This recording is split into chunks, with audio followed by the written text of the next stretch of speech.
할렐루야.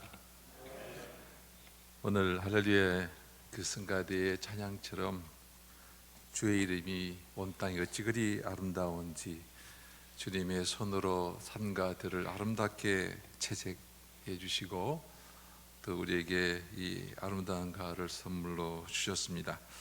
여러분도 이 가을이 정말 예쁘고 또 좋겠지만 저는 가을이 없는 나라에 평생 이렇게 살고 있기 때문에 1년 내내 365일 여름밖에 없는 적도에 살고 있는 저로서는 이번에 안식년을 맞이해서 이렇게 고국에서 하나님이 지으시고 하나님이 이렇게 예쁘게 채색해 주신 산과 들의 단풍을 보면 얼마나 감격스럽고 얼마나 행복한지 알 수가 없습니다.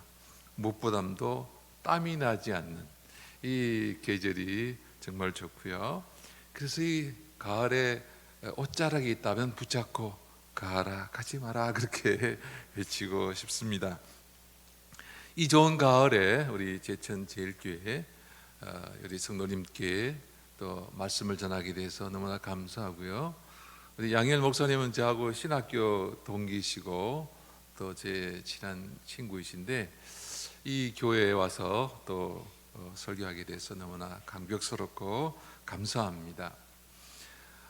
오늘 제가 설교를 시작하기 전에 성교 영상을 잠깐 보고 그 다음에 말씀을 이어가도록 하겠습니다.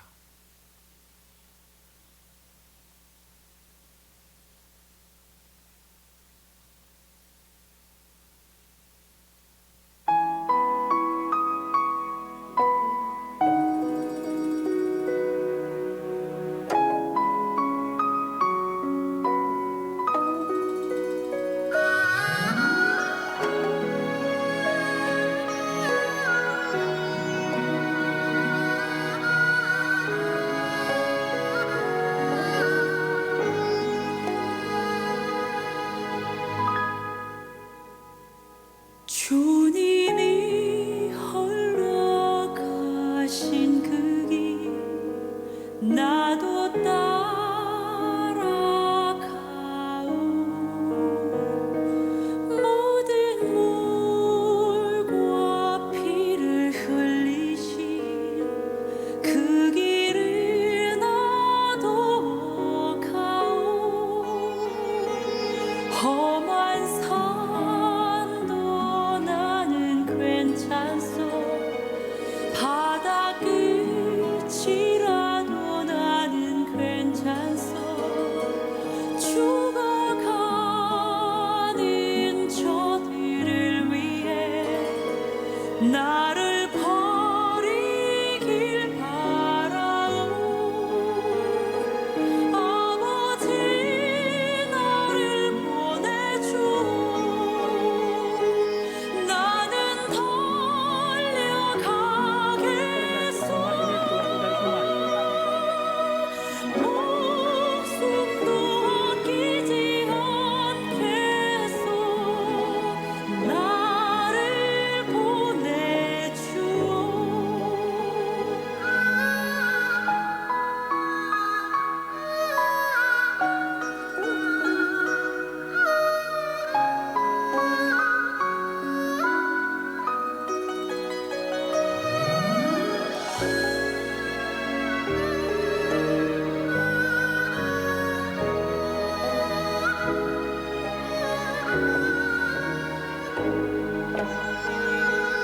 험한 산도 나는 괜찮소. 바다 끝이라도 나는 괜찮소. 죽어가는 저들을 위해 나를 버리길 바라오. 아버지 나를 보내주오. 나는 달려가겠소.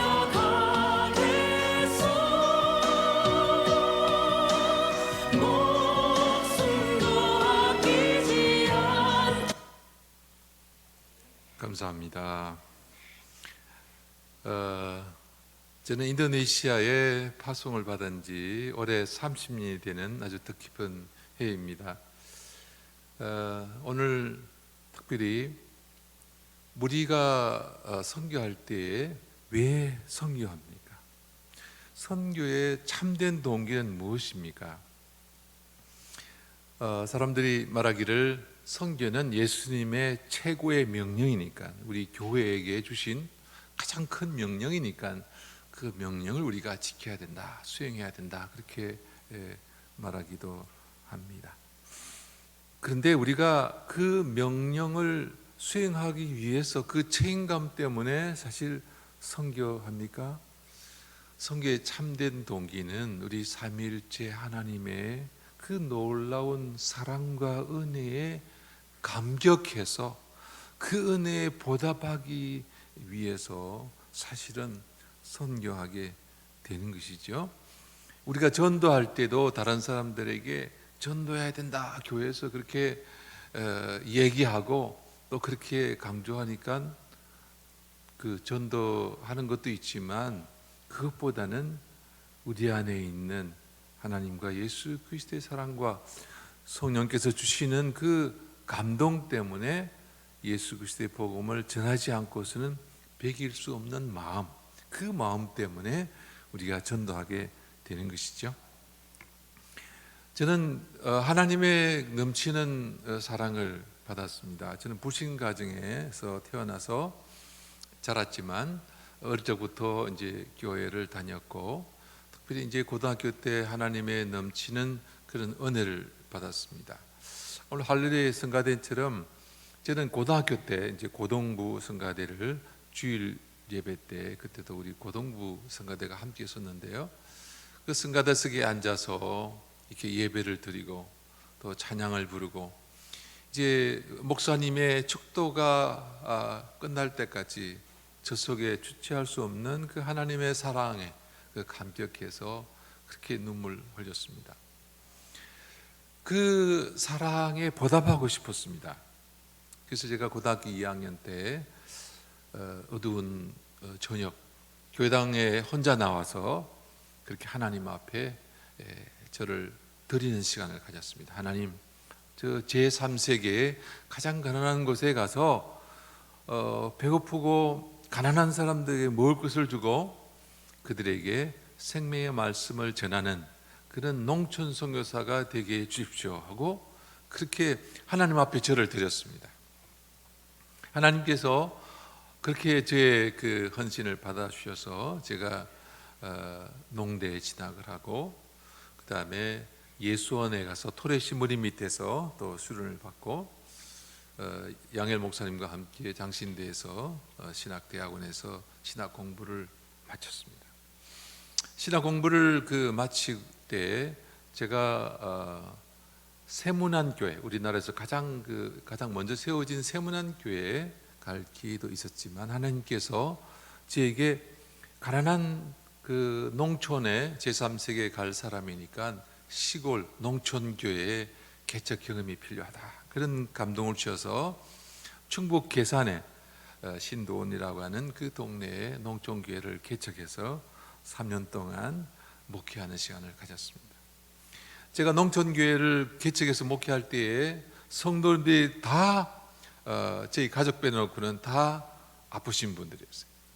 한 할머니는 디스크 수술 때문에 허리를 펴지 못하시고, 또 한 성도님은 눈이 멀어서 눈을 보질 못하시고, 그 부인은 지적 장애를 가지시고, 또 그 아들은 간질 병을 앓고 있었는데 어릴 적에 사랑방에 이렇게 누워 있다가 기어서 사랑방 문을 열고 나갔는데, 보통 옛날에 사랑방 앞에 큰 쇠죽을 끓여서 가마솥을 걸어놓잖아요. 그 아이가 거기 퐁 빠졌어요. 그래서 이제 엉덩이가 항문이 다 익어버려가지고, 이 아이가 교회 오면, 아빠 엄마 따라서 오면 가는 곳마다 누런 점들이 그렇게 나타나고, 또 한 청년은 술을 먹고 밤중에 자전거 타고 내려가다가 트럭에 부딪혀서 척추의 신경이 끊어져서 이 가슴 이후에 모든 그 팔과 가슴 이하의 모든 신경이 끊어져서 활동을 못하는 그런 청년이었습니다. 이처럼 제가 그 목회하는 것도 정말 병들고 가난한 사람들이었습니다. 여러분이 오늘 그 영상에 보신 대로 그 아낙달람 종족은 인도네시아에서 가장 원시적인, 가장 그 문명과 뒤떨어진 단절된 그런 삶을 사는 신석기 시대의 삶을 사는 사람들입니다. 신석기 시대의 삶을 산다는 것은 수렵 채취하면서 그렇게 정글에서 사는 그런 사람들이었습니다. 이 아낙달람 종족은 수천 년 전부터 그 정글 속에 호랑이를 잡기도 하고 곰도 잡고 그 다음에 멧돼지도 잡고 뱀도 잡고 쥐도 잡고 하여튼 정글에 있는 모든 것을 다 잡아서 그렇게 먹고 수렵 채취하면서 살았습니다. 얼마나 그 열악한지 알 수가 없어요. 제가 한 번은 이 아낙달람 종족을 선교하기 위해서 이 정글 속으로 7시간을 그렇게 걸었는데, 이제 이 정글을 가기 전에 온 몸에 이 잎담배를 부셔가지고 물을 적셔서 온 몸에 담배 그 물을 갖다가 다 발라요. 왜냐하면 산에 그머리가 많아서. 옛날에 우리 농촌에 모 심을 때 여러분 기억나죠? 모 심으로 들어가면 발에 그냥 그머리가 이제 피를 빨아먹는데, 인도네시아 정글은 산에 그냥 나뭇잎에 살짝 스쳐도 그 나뭇잎을 통해서 그냥 몸에 들어옵니다. 제가 이제 그 담배잎을 다 바르고 이제 담배 냄새가 그냥 풀풀 나는 거죠. 그래서 이제 3시간 동안 이제 정글을 이제 걸었는데 너무너무 힘들고 지쳐서 이제 그 냇가에 들썩 앉아서 발을 씻으려고 바지를 걷어 올렸더니 양발에 그냥 수십 마리의 거머리가 아주 피를 즐겁게 빨아먹고 있었습니다. 아무리 땡겨도 이 고무줄처럼 그냥 이렇게 떨어지지 않을 정도로 그렇게 그 거머리를 다 떼니까 그냥 온 두 발에 그냥 피가 절절절 그 멈추지 않고 그렇게 흘렀습니다. 위통을 벗어봤더니 위에도 수십 마리의 거머리가 피를 먹고 있었습니다. 그래서 저는 왜 정글에 사는 사람들이 벗고 살지 그때 알았습니다. 옷을 입으면 거머리가 안에 있어도 발견하지 못하기 때문입니다. 이 아낙달람 종족 사람들은 이처럼 그 문명과 단절돼서 그 정글 속에 살고 있기 때문에 말라리아나 댕기, 그 다음에 티푸스, 그리고 이질, 설사, 온갖 풍토병으로 그렇게 시달리는 그런 사람들이었고, 그래서 나이 40을 넘기는 사람이 없을 정도로 그렇게 열악한 사람들이었습니다. 이 사람들은 하나, 둘, 셋밖에 모르고 그 다음부터는 숫자를 알지 못하고, 인도네시아 국민이지만은 주민등록증도 없고 주민등록도 되어 있지 않고 그런 사람들이었습니다. 제가 이 아낙달람 종족을 이제 선교하기 위해서 여행을 갔다가 돌아오는 길에 버스를 탔는데 그 버스 옆에 있는 사람이 그런 얘기를 하는 거예요. 지난번에 차를 타고 가다가 아낙달람 종족 사람을 차로 치었대요.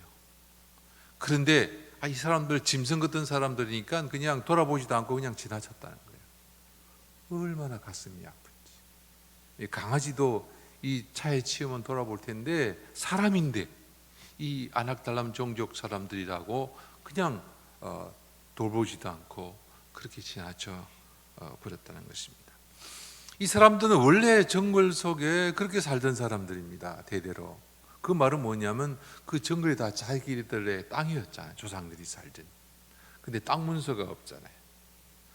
정글에는 이제는 그 고무나무가 심어지고 팜 농장이 이제 들어서게 돼서 이제는 정글이 사라지고 자신이 살고 있던 땅을 다 빼앗기게 되었습니다. 더 이상 거주할 것도 없고 또 숲속에 먹을 것도 없게 되었습니다. 그래서 이 사람들은 환경 난민이 돼서 무슬림 주민들이 사는 곳으로 내려왔지만, 그러나 그들의 땅은 없어서 다른 사람의 농장에 들어가서 아까 영상에 나온 대로 텐트 하나 치고 비 맞고 모기에 물리면서 그렇게 쫓겨다니면서 사는 사람들입니다. 인도네시아에 약 30만 명의 그런 이 아낙달람 종족이 곳곳에 정글 속에 살고 있는데, 갈수록 이 아낙달람 종족 사람들이 이 정글에서 내려와서 난민 생활을 하고 있습니다. 하나님께서 저를 부르셔서 특별히 이 인도네시아 수마트라 그 팔렘방으로 제가 가게 되었는데, 그곳에 이 아낙달람 종족을 선교하기 위해서 사실은 스리자야 신학대학교를 세웠습니다. 여러분, 선교가 돈이 없어서 못하는 것이 아니라 사람이 없어서 못해요.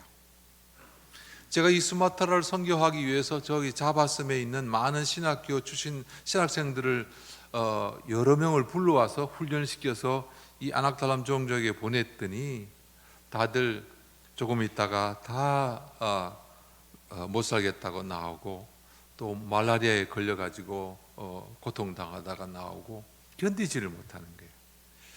그래서 저는 이 수마트라 이 팔렘방에 신학대학교를 세워서 특별히 이 오지에 있는 이 미존도 종족과 이 아낙달람 종족을 선교하기 위해서 신학대학교를 세웠습니다. 예수님께서 12제자를 부르시고 12제자를 세워서 그들에게 집중하셨잖아요. 3년 6개월 동안 공생애 동안. 그리고 나서 이제 제자들을 통해서 복음을 전했습니다. 사도 바울도 가는 곳마다, 사도 바울이 가는 곳마다 그곳에 제자를 세워서 그 제자를 키워서 그 다음에 그 교회를 맡기고 사도 바울은 계속 복음을 전했습니다. 저도 이제 인도네시아에 그 선교할 때, 특별히 인도네시아는 네덜란드라는 나라로부터 340년 동안 식민 지배를 받았습니다. 여러분, 네덜란드가 어떤 나라입니까? 네덜란드는 원래 그 무역으로 아주 유명한 그 나라였는데요. 이 네덜란드가 이 동남아시아 인도네시아에 있는 이 향료 그 한 주머니만 있으면, 한 봉지만 있으면 집 한 채를 살 정도, 유럽에 그 정도로 이 후추나 정향 이런 그 후추가 그렇게 비쌌습니다. 왜냐하면 유럽 사람들은 소금밖에 몰랐어요. 그런데 후추 맛을 보고 정향 맛을 보고 온갖 열대 지역의 그 향료 맛을 보고 이 값이 엄청나게 올랐습니다. 네덜란드 사람들이 인도네시아에 와서 340년 동안 그렇게 인도네시아를 지배하고 통치를 했습니다. 그래서 인도네시아는 예수 믿는 나라, 네덜란드가 그 바로 그 개혁교회, 장로교회의 본산과 마찬가지입니다. 그 국교였어요. 그런데 이 예수 믿는 나라가 인도네시아에 와서 이 무슬림 사람들의 식민 지배하고 그들이 팔던 향료 무역을 다 독점을 하고 그들 빼앗고 착취했습니다. 그러니까 얼마나 무슬림 사람들이 이 네덜란드 사람, 기독교인들을 정오하고 미워했겠습니다. 340년 동안 자기들 빼앗고 유린하고 그렇게 했던 것이죠. 그래서 선교사가 이 인도네시아에서 나는 선교사입니다 하고 그렇게 내놓거나 안 그러면 공공연하게 무슬림 지역에서 그렇게 활동할 수가 없습니다. 그래서 특별히 이 신학대학교를 세워서 그곳에 이제 목회자와 사역자를 키우고 기독교 교육학과를 통해서 배출된 우리 졸업생들은 이제 학교의 교사로 파송하는 그런 일을 해왔습니다. 인도네시아는 세계에서 가장 많은 무슬림이 살고 있는 나라입니다.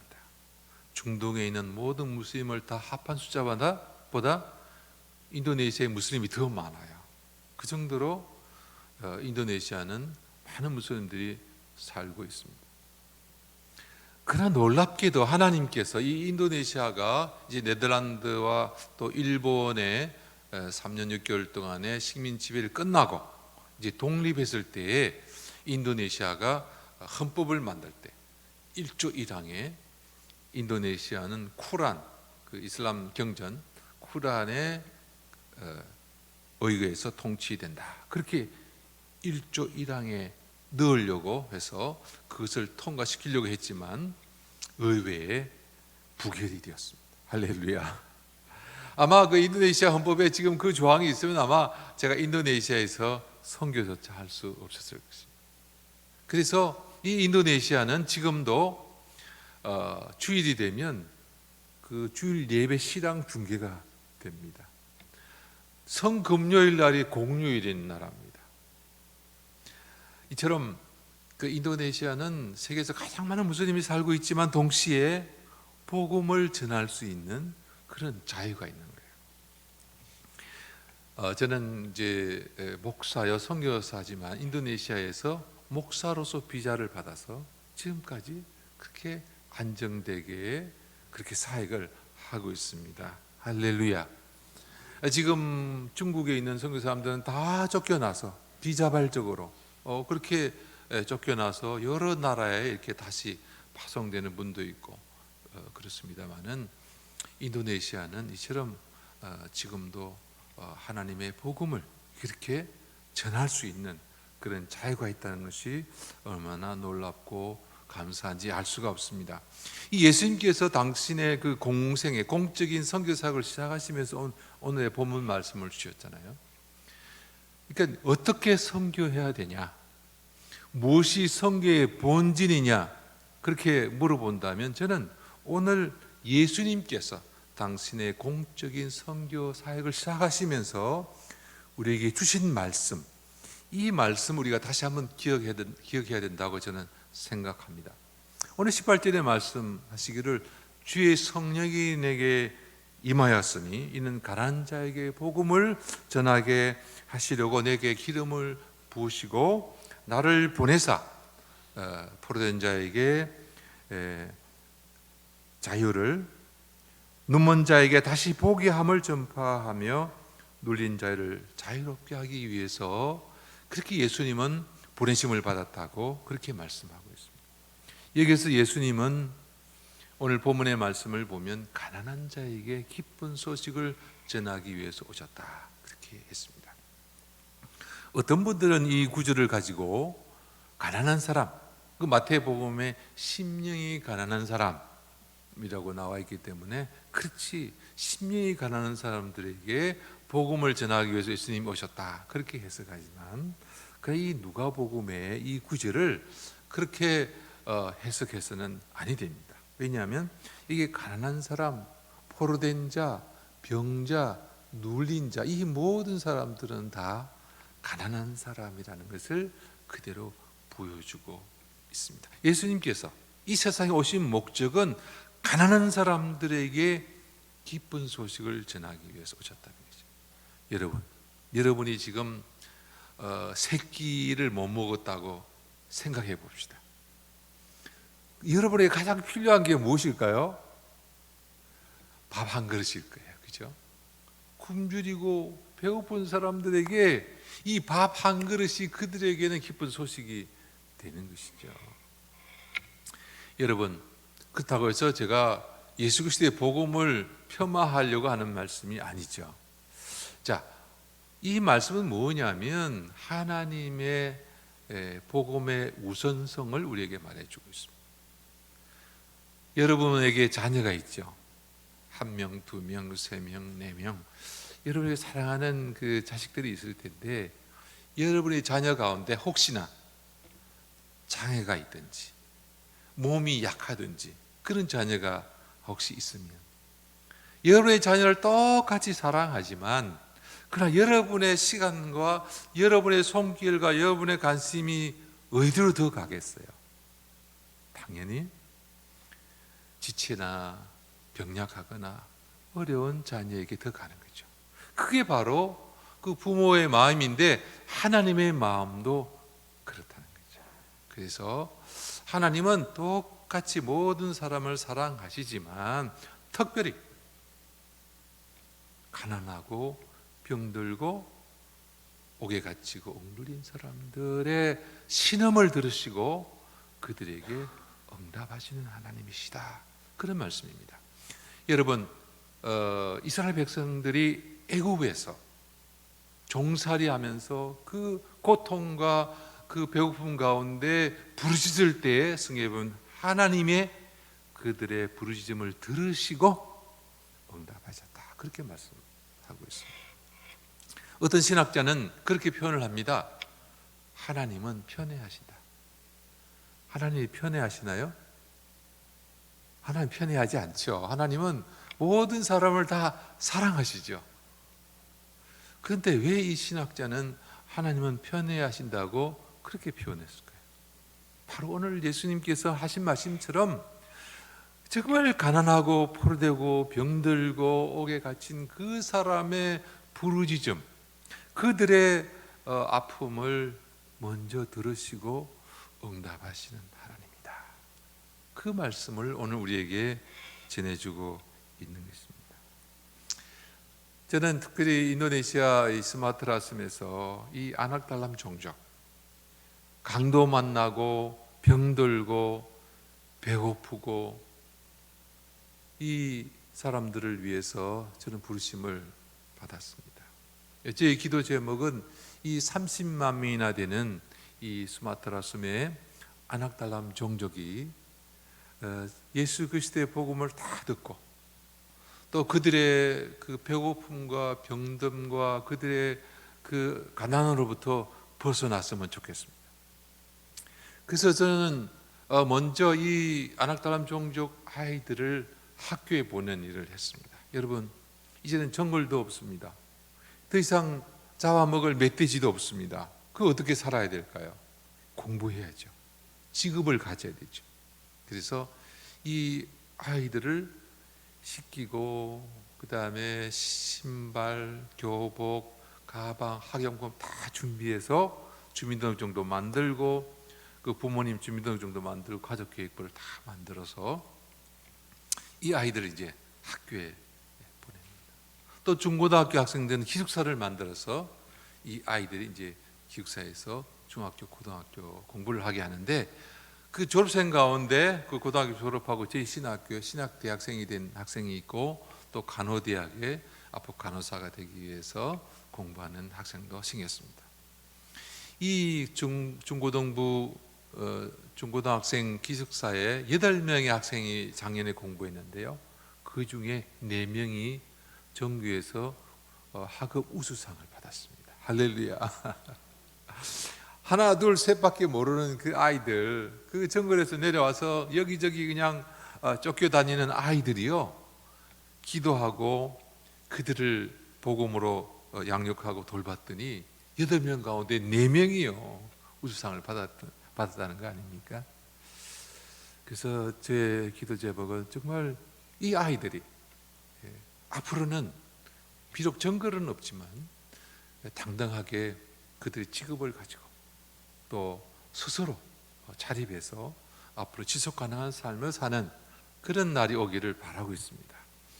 그래서 저는 지금 이 아낙달람 종족을 선교하기 위한 선교 센터를 하나 마련해서 그곳에 모바일 클리닉, 왜냐하면 이 사람들이 정글 속에 다 살고 있기 때문에 이들을 찾아가서 진료하는, 그래서 응급약품과 말라리아와 또 그 회충약, 긴급의약품들을 지금도 우리가 공급하고 있는데, 이 모바일 클리닉, 그리고 이제 학교를 이제 졸업한 학생들로 하여금 자기 직업과 또 자기 개인 사업을 할 수 있도록 기술 교육을 하는 그런 센터를 만들기를 원합니다. 그곳에 이제 또 기숙사를 새로 건축을 해서 많은 아이들이 그곳에서 공부할 수 있도록 그렇게 하는 것이 제 꿈이고 계획입니다.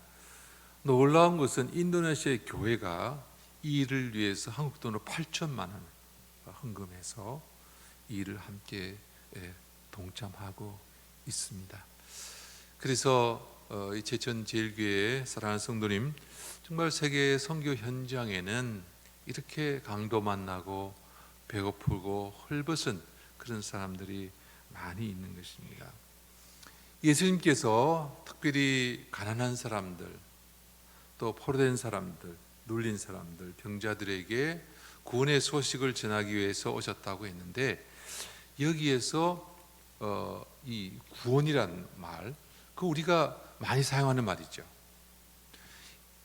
그런데 이 성경에서 이 구원이라는 단어가 소조, 또 구원하다 하는 소전이라는 헬라어인데요. 이 헬라가 신약 성경의 복음서에 사용될 때 18번 병자가 그 병에서 나음을 받았을 때 그 용어를 이 구원하다라는 용어를 사용합니다.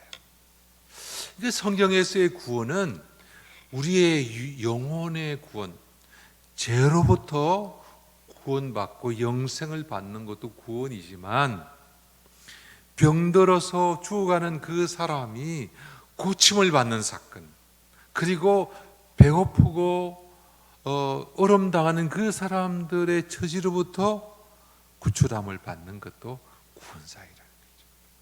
그러니까 우리가 예수님의 구원사이라고 그럴 때 우리는 이 복음 전도뿐만 아니라 우리 주변에, 우리 가운데 독거노인이나 또 정말 사람들이 알지 못하는 가운데 어떤 경우에는 독거노인들이 돌아가셔서 한 달, 두 달, 석 달 후에 발견되는 그런 일도 있지 않습니까? 너무 먹을 것이 없어서 가족이 자살하는 그런 일들도 우리 가운데 일어나고 있습니다.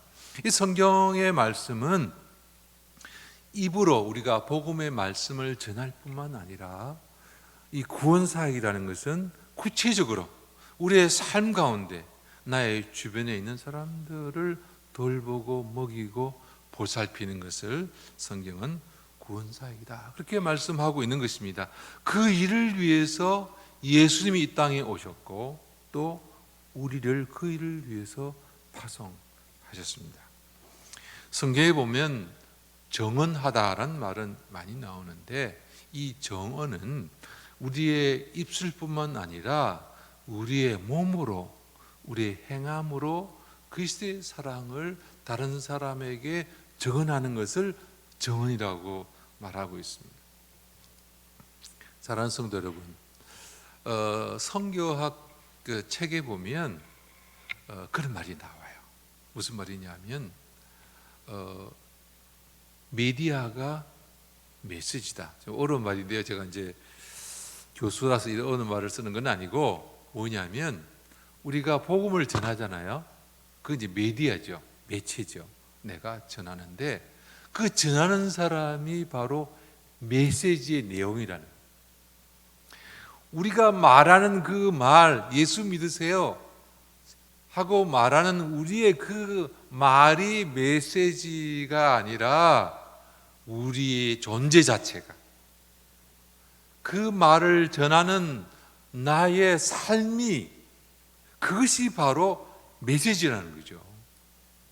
그래서 사실 말이라는 것은 누구나도 말할 수 있지만 누가 말하냐에 따라서 그 메시지가 달라지고 그 사람의 가슴과 심장에 박히는 것이 달라지는 것입니다.